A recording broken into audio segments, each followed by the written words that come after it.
Good morning, students. Let's start our further discussion on chapter number 3, that is business environment. Okay, today we are going to deal with the importance of business environment. In the last video, I had dealt with the features, characteristics, and nature of business environment. Okay, so I have written here the first point.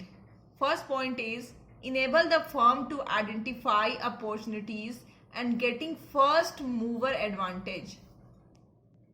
Okay, so I have already explained you what you understand by the business environment, what are its components. मतलब business environment में आपके कितने सारे components हो सकते हैं, individuals हो सकता है, institutions हो सकते हैं.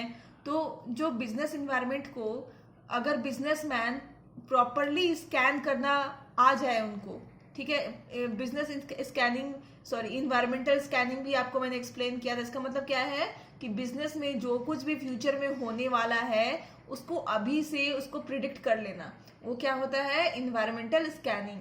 तो अगर बिजनेसमैन अच्छे से इन्वायरमेंटल स्कैनिंग कर पाएगा तो क्या क्या स्कैन कर पाएगा कि क्या क्या अपॉर्चुनिटीज है मार्केट में, और उसको पहले ही अपनी कॉम्पिटिटर से पहले ही क्या कर पाएगा, ग्रैब कर लेगा. मतलब उसको छीन सकता है वो, या फिर वो अपॉर्चुनिटी जो है वो अपनी कॉम्पिटिटर से पहले ही वो उसको यूज कर सकता है.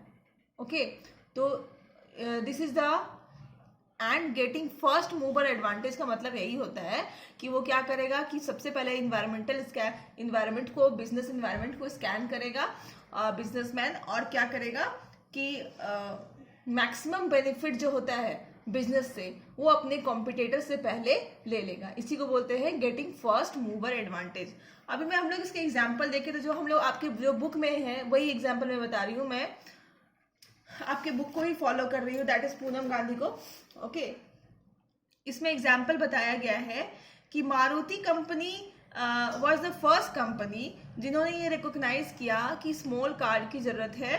कहाँ जरूरत है, क्यों जरूरत है, ठीक है, इंडिया में इसकी जरूरत है और मिडिल क्लास को इसकी जरूरत है. और क्यों जरूरत है, क्योंकि इसमें थोड़ा सा प्राइस भी कम हो जाएगा और जो पेट्रोल के जो दाम बढ़ रहे थे वो उसमें भी ये क्या हो जाएगा, बेनिफिशियल हो जाएगा. और उन्होंने फर्स्ट क्या किया, स्मॉल कार्स को जो लीडिंग मार्केट जो है अभी क्या किसका है, मारुति का है. ठीक है, तो मारुति क्या किया, स्मॉल कार्स का लीडिंग जो प्रोड्यूसर बन गया. कैसे बना वो, क्योंकि वो इन्वायरमेंट को, मार्केट को अच्छी तरह से स्कैन करा, पढ़ा, और उसने उससे पता लगाया कि अभी जो मार्केट है उसकी डिमांड क्या है, स्मॉल कार्स की डिमांड है. क्यों, क्योंकि यहाँ पे मिडिल क्लास लोग ज़्यादा है इंडिया में, और ऊपर से पेट्रोल की जो प्रॉब्लम है और जो मनी की प्रॉब्लम है वो सब क्या हो जाएगी, स्मॉल कार से सॉल्व हो जाएगी. ठीक है, और इसको ध्यान में रखते हुए उन्होंने क्या किया, स्मॉल कार्स को बनाना स्टार्ट कर दिया. और आज देखो तो क्या है, स्मॉल कार की सबसे अच्छी जो प्रोड्यूसर, सबसे बड़ी प्रोड्यूसर क्या कौन है, मारुति है. इसी तरह से अगर आप देखोगे तो व्हाट्सएप जो है एप्लीकेशन है मोबाइल चैट के लिए. ठीक है, ये भी एप्लीकेशन जो बनाते हैं वो भी उन्होंने देखा कि ये भी इस तरह की एप्लीकेशन की बहुत ज़्यादा ज़रूरत है. और व्हाट्सएप के बाद बहुत सारे ऐसे चैट्स आए, आप लोग को तो मेरे से ज़्यादा ही पता होगा.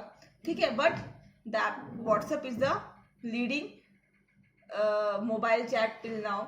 तो अभी वो कैसे लीडिंग बना, क्योंकि उसने पहले मार्केट को पढ़ना सीखा, मार्केट को पूरा पूरा पढ़ लिया, और उसका जो भी अपॉर्चुनिटीज था, जो भी उसको पता चला पढ़ने के बाद, स्कैन करने के बाद कि जो भी मार्केट में अपॉर्चुनिटीज है उसको उसने ग्रैब कर लिया. ओके, उस फर्स्ट मूवर एडवांटेज बने. इस तरह से हमारा फर्स्ट पॉइंट जो है क्लियर है. चलते हैं दूसरे पॉइंट की तरफ. helps the firm to identify the threat and early warning signal.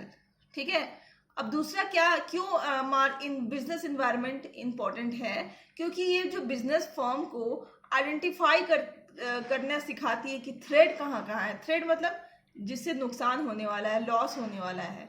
Okay, और अगर बिजनेस अगर सही से पता चल जाए कि कहाँ कहाँ से उसे नुकसान होने वाला है तो वो क्या करेगा, उसको वार्निंग तो मिलती ही रहती है, तो वो जो उसको वार्निंग को सिग्नल समझ करके अपने आप को, अपने बिजनेस को बचा सकता है. फॉर एग्जांपल, अगर आपको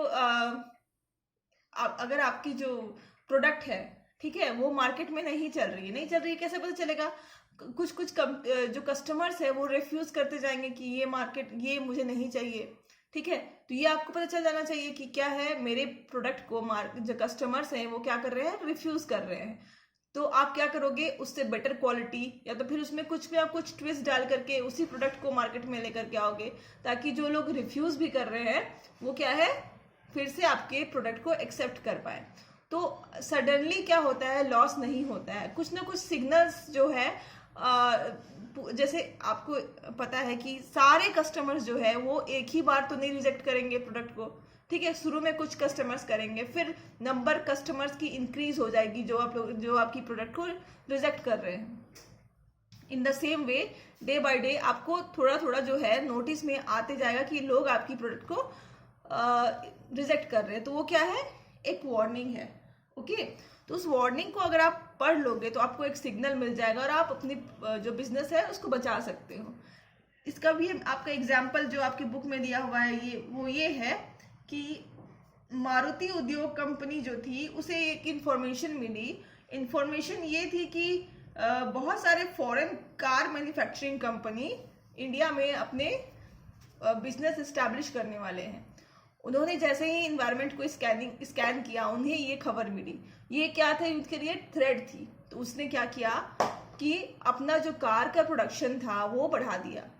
इस तरह से फिर उनको इस तरह से क्या किए, अपने वो बिजनेस को बचा पाए और बढ़ा भी पाए, okay. Let's move towards third point, helpful in tapping and assembling resources. तो अगर हम थर्ड पॉइंट को ध्यान से समझें तो क्या है कि helpful in tapping and assembling resources. सबसे पहले तो आपको ये फाइंड आउट करना पड़ेगा, हेल्पफुल इन टैपिंग का मतलब होता है कि आप क्या करते हो, सबसे पहले कि मार्केट में आपकी प्रोडक्ट की डिमांड कितनी है वो पढ़ने की कोशिश करते हो, वो स्कैन करने थ्रू इन्वायरमेंटल स्कैनिंग। जब आप इन्वायरमेंटल स्कैनिंग करोगे तो आपको पता चल जाएगा कि आपकी जो प्रोडक्ट की डिमांड कितनी है मार्केट में, और जितनी भी आपकी प्रोडक्ट की डिमांड होगी आप उतना ही प्रोडक्शन करोगे। मतलब आपका जितना डिमांड है मार्केट में, आप क्या करोगे, उतना ही पेन प्रोड्यूस करोगे। सपोज आपका जो एक पेन का मैन्युफैक्चरिंग बिजनेस है, अभी आपका मार्केट में डिमांड है 1000 पेन्स का, तो आप 1000 पेन ही क्या करोगे, प्रोड्यूस करोगे। सिंपल सी बात है। तो ये 1000 पेन प्रोड्यूस करने के लिए आपको कितना रॉ मटेरियल चाहिए होगा, ठीक है। इतना रॉ मटेरियल आपको क्या करना पड़ेगा, टैप करना पड़ेगा, असेंबल करना पड़ेगा, ठीक है। तो आप कितना, कैसे पता चलेगा कि आपको कितना रॉ मटेरियल चाहिए, इसके लिए भी क्या करना पड़ेगा, आपको इन्वायरमेंटल स्कैनिंग करना पड़ेगा, बिजनेस इन्वायरमेंट को पढ़ना पड़ेगा। तो जैसे आप बिजनेस इन्वायरमेंट पढ़ोगे तब आपको पता चलेगा कि आपकी कितने पेन की रिक्वायरमेंट है, आप कितने पेन बनाओगे एक महीने में, ठीक है। और जितने पेन बनाओगे, ठीक है, उतना ही आपको क्या होगा, रॉ मटेरियल चाहिए होगा। तो आप इस तरह से अपना रॉ मटेरियल वेस्ट नहीं करते हो ज़्यादा खरीद करके। Through environmental scanning you can know the exact requirement of raw material, okay. Fourth point is help to adjust and adapt with the rapid change. हमारा जो बिजनेस है, या तो फिर आप जो इन्वायरमेंट की बात करें तो वो क्या हो रही है, day to day rapid change उसमें आ रहे हैं, टेक्नोलॉजी चेंज हो जा रही है, ठीक है। या तो फिर आप नए नए कॉम्पिटिटर्स आ जा रहे हैं, वो कुछ नया प्रोडक्ट लेकर के आ रहे हैं, ठीक है। तो इस तरह से अगर आप इन्वायरमेंटल स्कैनिंग करोगे तो आपको पता चल जाएगा कि कौन कौन से चेंज आने वाले हैं नियर फ्यूचर में, और उस तरह से आप अपने आप को क्या करोगे, रेडी कर लोगे, अपने बिजनेस को अप्स एंड डाउन से बचा सकते हो, ओके। तो फिफ्थ पॉइंट हम लोग देख रहे थे, क्या था, assisting in planning and policy making. जितने भी आप प्लानिंग करते हो और पॉलिसी मेकिंग करते हो, क्या आप कब कर सकते हो एफिशिएंटली, जब आप इन्वायरमेंट को अच्छी तरह से जानते हो। जो भी इन्वायरमेंटल फैक्टर अकर होने वाले हैं, ठीक है, उससे आप बचने के लिए क्या करते हो, सबसे पहले तो पॉलिसी एंड प्लानिंग्स करते हो, ताकि आप फ्यूचर को, या तो फिर जो आप थ्रेड्स आने वाली है या फिर अपॉर्चुनिटीज आने वाली है उसको ठीक से हैंडल कर पाओ, ओके। तो आपको अगर प्लानिंग एंड पॉलिसी भी बनानी है तो इन्वायरमेंटल स्कैनिंग आपके लिए बहुत बहुत बहुत ज़रूरी है, ठीक है। Last is improvement in performance. अगर आप रेगुलरली इन्वायरमेंटल स्कैनिंग करो, बिजनेस इन्वायरमेंट को पढ़ो, बिजनेस इन्वायरमेंट को अंडरस्टैंड करने की कोशिश करो। तो आप क्या करोगे, अपना जो इंटरनल इन्वायरमेंट है और जो बिजनेस इन्वायरमेंट उसको हम लोग क्या बोलते हैं, एक्सटर्नल इन्वायरमेंट, दोनों को आप क्या कर पाओगे, मैच कर पाओगे, दोनों में कोऑर्डिनेशन ला पाओगे, और ला पाओगे तो आपका बिजनेस का परफॉर्मेंस का डे बाय डे इंप्रूवमेंट होता चला जाएगा। Okay, so this topic is completed. Tomorrow we will see dimensions of business environment. Okay, till then keep learning. Thank you.